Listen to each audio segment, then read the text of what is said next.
हाँ। काम्या मिश्रा का भी इसमें रोल है। हाँ, वो भी हैं, वो खुद चीफ इन्वेस्टिगेशन ऑफिसर हैं यहाँ पर, लेकिन बहुत ज़्यादा सपोर्टिव नहीं हो रही वो विक्टिम के लिए।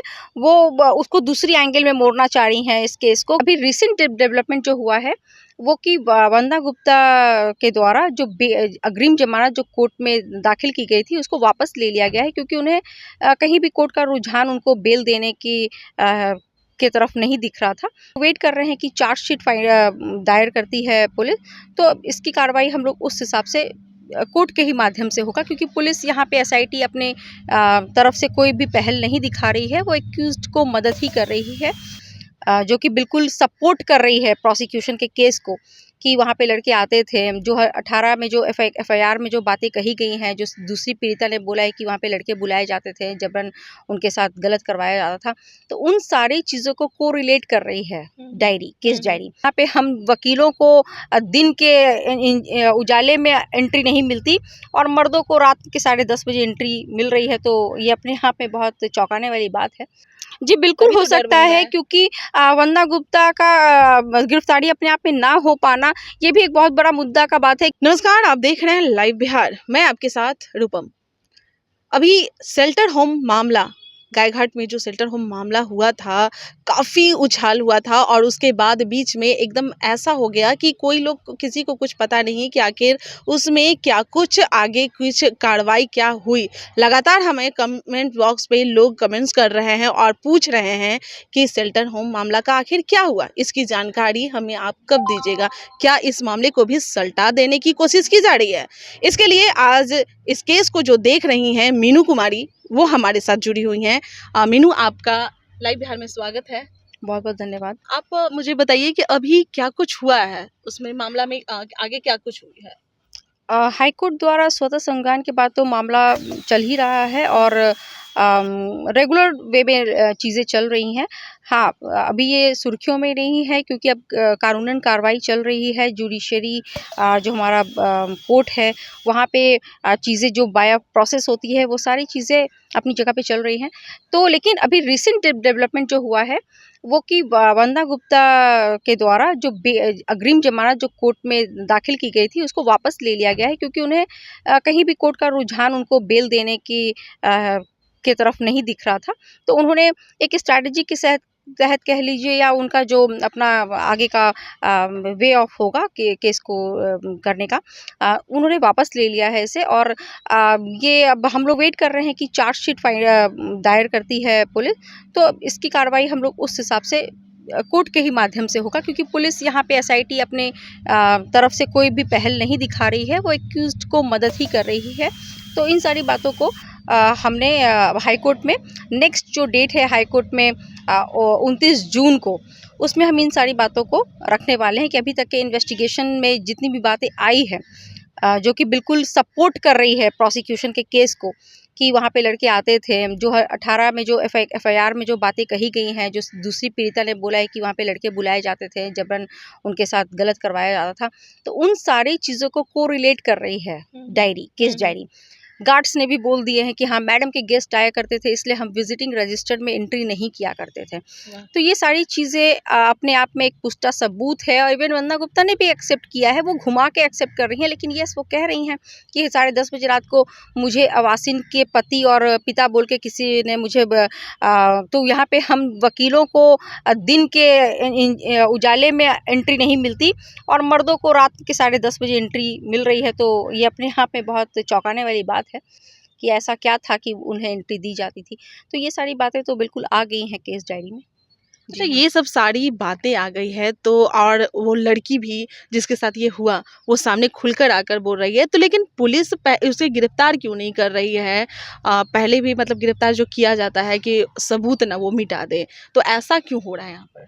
देखिए, यही अपने आप में बहुत बड़ा सवालिया खड़ा करता है एक एसआईटी टीम पर और प्रशासनिक लोगों पे, कि मुख्य केसेस में, जिसमें 376 धारा होती हैं, रेप केसेस होते हैं, यहाँ पे सबसे पहले अरेस्टिंग की जाती है, ताकि सबूतों के साथ, चीज़ों के साथ छेड़छाड़ ना की जाए। लेकिन यहाँ पे इनको बिल्कुल छूट दिया गया। तो ये हमारा फेलियर ऑफ जस्टिस है, फेलियर ऑफ स्टेट गवर्नमेंट है, कि इन चीज़ों को महत्व नहीं दी जाती हमारे बिहार में। लड़कियों की इज्जत और लड़कियों का जो एक स्टैंडर्ड है वो हमेशा एक मध्य स्तर और निचले स्तर का रहा है। यहाँ पे आप कितनी आवाज़ उठा ले, लेकिन आपको एक फेलियर आप फील करते हैं इतना कुछ करने के बाद भी, तो बहुत दुर्भाग्य है। और हम लोग इसमें इतनी तो कोशिश कर रहे हैं, लेकिन उसके बाद भी अगर सपोर्ट ना दिखाया जाए गवर्नमेंट और प्रशासनिक लोगों के द्वारा, एडमिनिस्ट्रेटिव, तो यहाँ पे फेलियर ऑफ होल सिस्टम कहेंगे, नॉट ओनली जस्टिस सिस्टम, लेकिन पूरी मशीनरी ही फेल होती हुई दिखेगी। कि जहाँ पे एक महिला के लिए आप इतना हंगामा करते हैं, इतनी बातें बोलते हैं, और आप वहाँ पे उनको महत्व नहीं देते जब उनकी बातें आती हैं। तो आप मुझे ये बताइए कि क्या वंदना गुप्ता, जिस तरह के अभी माहौल चल रहे हैं, आप भी जिस तरह से बता रही हैं कि अभी जो फेल्यूर हो रही है हमारी जो व्यवस्थाएं हैं, कानूनी व्यवस्थाएं हैं, तो क्या वो बच के भी निकल जा सकती है उसके खिलाफ? जबकि इतना कुछ है फिर भी क्या मतलब बच के भी निकल जा सकती है? देखिए, बच के निकलना तो उनका बहुत मुश्किल है, क्योंकि यहाँ पे पूरी व्यवस्था, जो पूरी कानूनी व्यवस्था है और जो जुडिशियल माइंड जो वर्क कर रही हैं, डैट मीन्स कोर्ट्स, तो वो तो अपने तरफ से बिल्कुल उनका एक इम्पॉर्टेंट सब्जेक्ट की तरह इसको डील कर रही हैं। तो कोर्ट में तो उनका कहीं चलने वाला नहीं है। हाँ, प्रशासनिक लोगों को और उनको इन्फ्लुएंस करके अगर वो कुछ अपना दिमाग, तब तक बच सकती हैं, वो तब तक इसे टाल सकती हैं, लेकिन ये वो बच नहीं सकती, क्योंकि बहुत सारी चीज़ें हैं जो उनके विरुद्ध हैं। हाँ, काम्या मिश्रा का भी इसमें रोल है। हाँ, वो भी है, वो खुद चीफ इन्वेस्टिगेशन ऑफिसर हैं यहाँ पर, लेकिन बहुत ज़्यादा सपोर्टिव नहीं हो रही वो विक्टिम के लिए। वो उसको दूसरी एंगल में मोड़ना चाह रही हैं इस केस को, कि जैसे कि पॉलिटिकल मुद्दा बनाना चाहती हैं। वो हमेशा उनके टिप पे रहता है कि लोग पॉलिटिक्स कर रहे हैं, तो वो आप पुलिस हैं, आप पॉलिटिक्स की बातें क्यों कर रही हैं? आप अपने दायरे में रह के इन्वेस्टिगेशन कीजिए ना। आप वो जब लड़की का बयान ले रही थी, तो वो ये कह रही थी कि अपोजिशन इसको फायदा ना उठाए, तो आप इस चीज पे क्यों, आपका एंगल यहाँ क्यों जा रहा है, शिफ्ट कर रहा है? ऑपोजिशंस को अगर लगता है कि ये चीज उठाने वाली है तो लोग उठाएंगे। ऑपोजिशन क्या, जनता उठा रही है इस बात को, आम जनता पूछ रही है। जैसे आप कह रही है कमेंट बॉक्स में हमें आते हैं कि इस केस का क्या हुआ, तो ये तो आम लोग पूछ रहे हैं। तो ये आपका मुद्दा नहीं, पुलिस का भी ये मुद्दा नहीं होना चाहिए कि पॉलिटिक्स चल रहा है, ऑपोजिशन इस मुद्दे को उठाएंगे हम लोग। तो ये बिल्कुल सरासर एक तो उनका काम्या मिश्रा को ये डर क्यों सता रहा है कि अपोजिशन वाले क्या बोलेंगे, पॉलिटिक्स चल रहा है, उन्हें ये डर क्यों सता रहा है? एग्जैक्टली, उन्हें जब 161 का स्टेटमेंट ले रही थी, तो वो एकदम उनका फोकस था कि पॉलिटिकल ना हो, ये ना हो। तो ऐसा लग रहा था कि कुछ डायरेक्शन से उनको अपॉइंट किया गया है कि इस एंगल में ही रहना है, इस पे। तो वो फोकस मुझे कहीं ना कहीं अटपटा सा दिखा कि बिहार में जो भी पुलिस ऑफिसर्स यहाँ पे काम करते हैं, वो इन्फ्लुएंस दिखते हैं किसी ना किसी चीज़ से। तो ऑब्वियस सी बात है, कुछ और सक्षम और मैच्योर, कहते हैं कि जो लॉयल हों अपने प्रोफेशन के प्रति और अपने पोस्ट के प्रति, उन जैसे लोगों को एक एसआईटी जो गठित की गई है, इसमें खुद ही बहुत करप्ट ऑफिशियल्स हैं, जिसका एफिडेविट के माध्यम से हाई कोर्ट को दर्शा दिया गया है कि इस पे जो ऑफिसर्स हैं वो खुद ही करप्ट ऑफिसर्स हैं।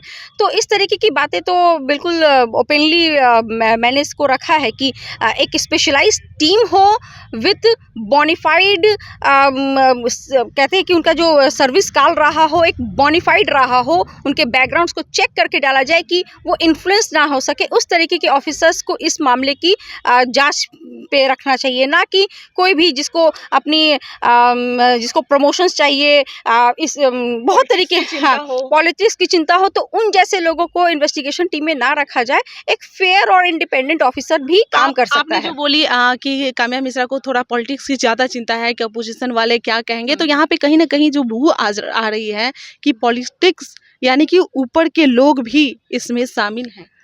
जी, बिल्कुल हो सकता है, क्योंकि वंदना गुप्ता का गिरफ्तारी अपने आप में ना हो पाना, ये भी एक बहुत बड़ा मुद्दा का बात है, क्योंकि ऑब्वियसली डर तो है कि वो किन लोगों का नाम ले लें, किन लोगों का नाम नज़र में आ जाए, तो ये सारी तो बहुत फिर सीरियस हो जाएगी। तो इसलिए बहुत हद तक चीज़ों को कंट्रोल करने की कोशिश की जा रही है, लेकिन इन्वेस्टिगेशन अपने आप में रिपोर्ट जो दाखिल की गई है, पुलिस कहीं ना कहीं उनको बचाते हुए भी उनको नहीं बचा पा रही है। अच्छा, मेरा एक लास्ट सवाल है, अगर कभी भी इस तरह के केस हो तो सबसे पहले पुलिस को क्या करना चाहिए? उसे गिरफ्तार करना चाहिए या उन्हें इसी तरह से खुलेआम छोड़ के रखना चाहिए कि सारे सबूत वो मिटाते रहे? दिल्ली में, और दिल्ली के भी कानून आप देख रहे होंगे, बिहार के भी कानून देख रहे होंगे, तो क्या मतलब लग रहा है? देखिए, दिल्ली और बिहार सबका कानून एक है, लेकिन कैसे इम्प्लीमेंटेशन हो रही है वो महत्व होता है।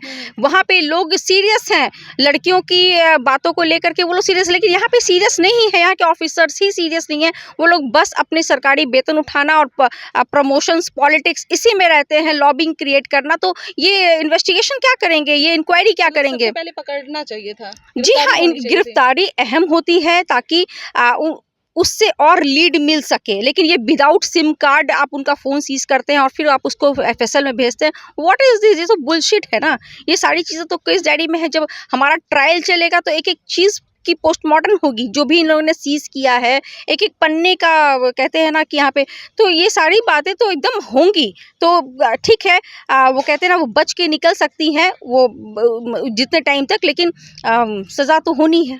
चलिए, बहुत बहुत धन्यवाद। तो आप सुन रहे हैं, इसमें काम्या मिश्रा भी जो जुड़ी हुई हैं, कहीं ना कहीं उनका भी लचीला जो कानून के प्रति उनका व्यवहार जो है वो लचीला हो रहा है। हालांकि वो एक लड़की हैं, खुद एक लड़की हैं और उन्हें ये केस सौंपा गया है, लेकिन फिर भी वो इन्वेस्टिगेशन ठीक तरीके से नहीं कर रही हैं और उन्हें अपोजिशन वाले, पॉलिटिक्स वाले क्या कहेंगे इसकी चिंता सता रही है। तो कहीं ना कहीं एक सवाल भी खड़ा करता है उन पे।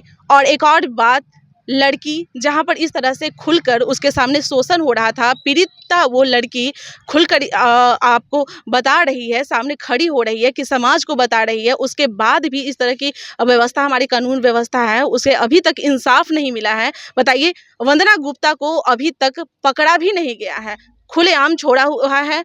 उस तो समझ सकते हैं कि पीछे किसी न किसी का हाथ तो जरूर दिखता है। चलिए, फिलहाल के लिए बने रहा है लाइव बिहार के साथ, और भी कोई खबर अगर इससे होती है, कोई भी अपडेट होती है तो हम आप तक पहुंचाएंगे। लाइव बिहार यूट्यूब पर सब्सक्राइब और फेसबुक पर लाइक जरूर करें।